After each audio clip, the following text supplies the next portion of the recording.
Hello everyone, and welcome to Radio Steno, where you never know exactly what you'll find. I'm Laura Axelson, and today I wanted to talk to you about the NCRA Convention, from which I have recently returned. NCRA stands for National Court Reporters Association, and it is our, of course, national association which has been around for over 100 years. And they have a yearly convention. This year it was in Las Vegas. And I wanted to just tell you, students in particular, that do not think because you are a student you can't go to this convention, or any convention for that matter. In every convention, students are welcome. You will have conventions in your state, your local areas, your local cities, and maybe counties.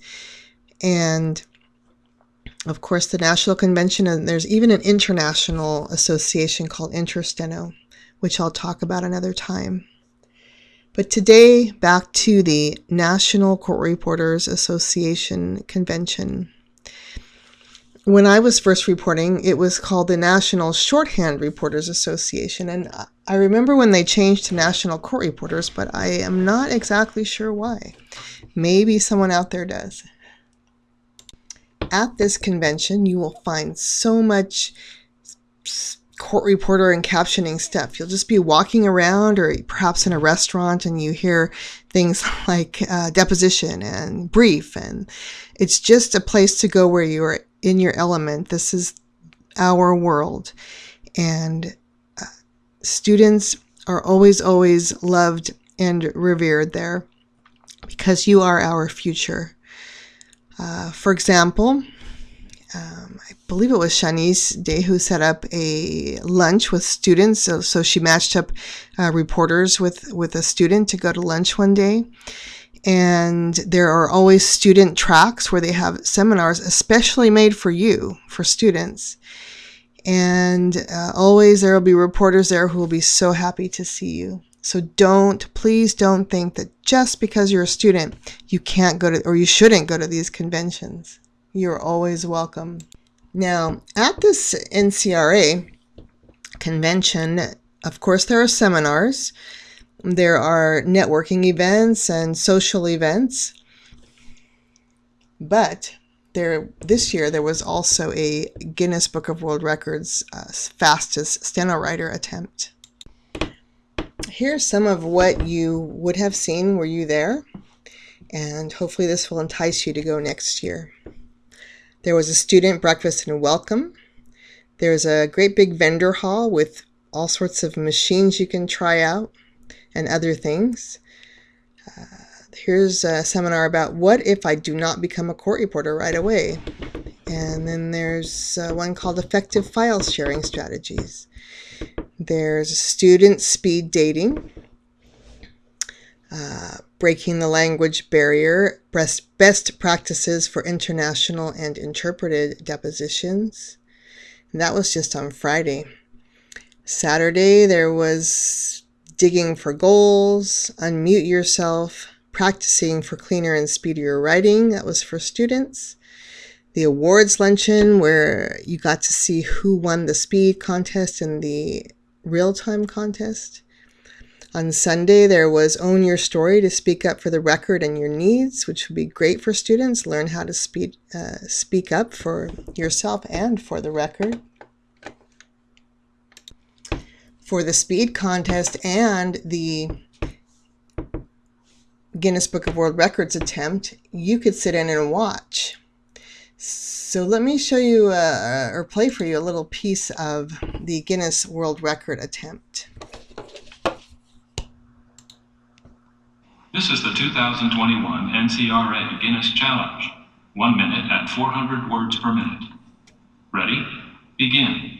Can you think of anything else that you could not do due to the issues with your left arm? I could not wash my back in the shower. I could not reach overhead to put dishes away. I wasn't able to carry anything that required you to use both hands, like, for example, a laundry basket. In terms of prior accidents, I read in your medical records that you had fallen at some point and hurt your knee. Do you recall what that might be referring to? That happened in the winter. What happened in the winter? We were in Florida when I tripped. My husband and I were walking, and it was dark outside. I didn't see the curb on the edge of the sidewalk, and I tripped over the curb. Did you seek medical attention at any point in time for your knee? No, I didn't. It hurt for a few days, and then it was fine. Let's go back to your physical therapy records after the accident in this case. Did they give you some exercises to do at home? Yes. What kind of exercises did you do? I had to move my arm back and forth and stretch a big rubber band. Were there some things you were unable to do when you first started there? Yes, sir. After you underwent the shoulder surgery, how would you rate the pain that you were feeling in your left shoulder? I didn't have much pain. The doctor ordered pain medicine, but I was trying not to take any at all. I was just using the sling, ice, and Tylenol for the discomfort. Were you still having a hard time carrying out some of your daily activities after that surgery on your arm? It was painful at the beginning. I was doing really well after the first surgery. Were you able to do things like style your hair, wash your back, and reach over your head? It was still pretty stiff for a couple months after that. Were you able to do those things, or were you not able to do them? I didn't do very much at all. Did you have a problem sleeping after that surgery due to pain? Yes, I did. Since August 15, 2017, you have not suffered any injuries or issues that have caused you to be hospitalized, correct? That is correct. Wow, 400 words a minute.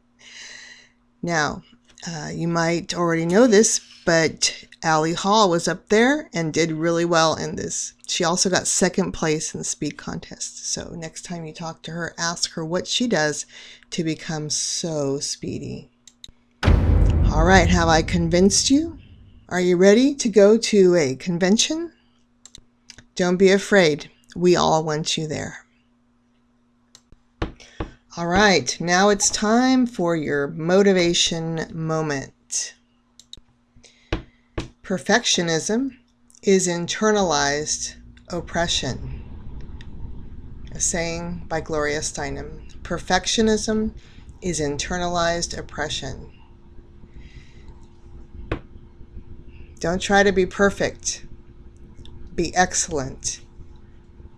If you try hard to be perfect, you'll never let yourself soar. You'll never let yourself try to be out of that box. You'll always be down on yourselves. I say this because I see it every day when I talk to students. Perfectionism is internalized oppression.